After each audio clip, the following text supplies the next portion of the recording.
I'm Kim Specht, and I'm the director of the mission office of the Archdiocese of St. Louis, and I'm joined here today with Bishop Mark Rivituso, and we're here to talk to you about the Living Rosary Association. The Living Rosary Association dates back to 1826, and it was founded by Blessed Pauline Jaricot.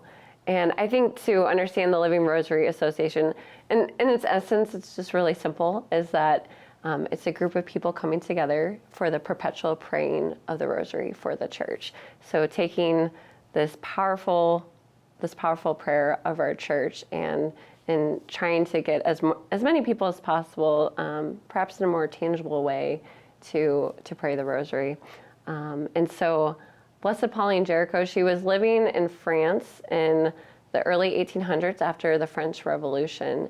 And so, France after the French Revolution was in especially the Church was in such a state of disarray, and she had just such a heart for the whole Church, the universal Church, and was thinking about what she could do to really revive the faith in France, revive the faith around the world.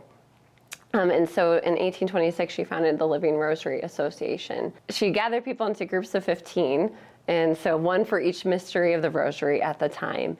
And then they would have one decade that they would commit to praying each day. And so in meditating upon the one mystery, just that, again, just more tangible for every person to become a part of. And then from this idea, it spread around the world of, so drawing upon all the graces of the Rosary and praying for the whole Church. We wanted to follow in her footsteps.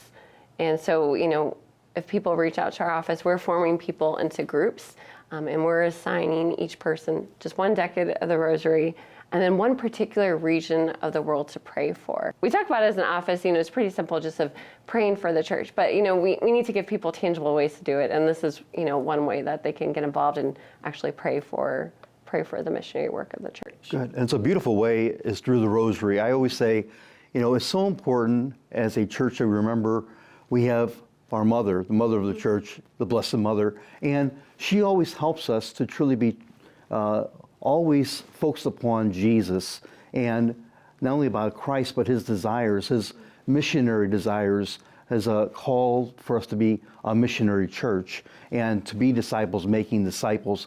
And we know the Rosary is such a beautiful prayer, and I always think to myself, we should always be grounded as disciples to remember it is God accomplishing all things, and to remember to start with prayer, always with prayer, that we know that God is working through our activity and God is accomplishing the good of the Lord in our life, the good of his missionary activity in the Church. So I think it's good, first of all, to remember that we need the Lord to bless our labors, to bless our missionary activity. So it is good that we have a perpetual praying of the Rosary, and Mary reminds us as a model of discipleship that it is about God working in wondrous ways and God accomplishing great works in the missionary activity of the Church, which is a continuation of the missionary activity of Jesus.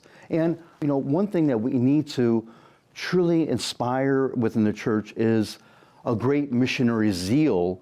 We need to be zealous about the mission. We need to have a great passion, as Jesus has, for the mission of the Church, the missionary activity that the Lord calls us to continue day in and day out. So I always think it's important. The Rosary is such a beautiful prayer, and to be one with our Blessed Mother, to consecrate all that we do in prayer and in work to the missionary activity of Jesus.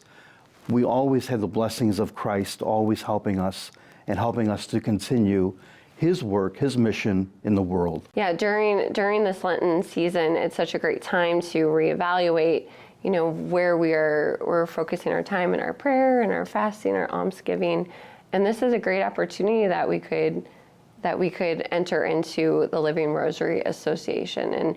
And again, one of the things that I love is that I love the Rosary, and I do know that a lot of Catholics are often intimidated by it, and I think it just makes it, by focusing on just one mystery at a time and one region of the world, it can perhaps help focus our thoughts And so maybe for someone who's been scared or who has had a hard time like really getting into that habit of praying the rosary, this could be one way to do it. And again, join with other people in fellowship and offering that for the whole world, the gospel to be spread to the ends of the earth. Yes. And I always say during Lent, I always like to have a Lenten resolution and a resolution to live more fully Jesus in my life. And I think for all of us, when we have a Lenten resolution, especially for this opportunity of the Living Rosary Association, this is perfect because it discerns how we can live Christ more fully by doing what Jesus is asking of us, praying and being part of the missionary activity of the church, which is so dear to his heart, it should be dear to our heart. And as we pray, making this a Lenten resolution, helping us to have a greater zeal to lift up the missionary activity of the church. So if you're interested, we invite you to reach out to the mission office to participate in the Living Rosary Association. So just contact us at missions@archstl.org.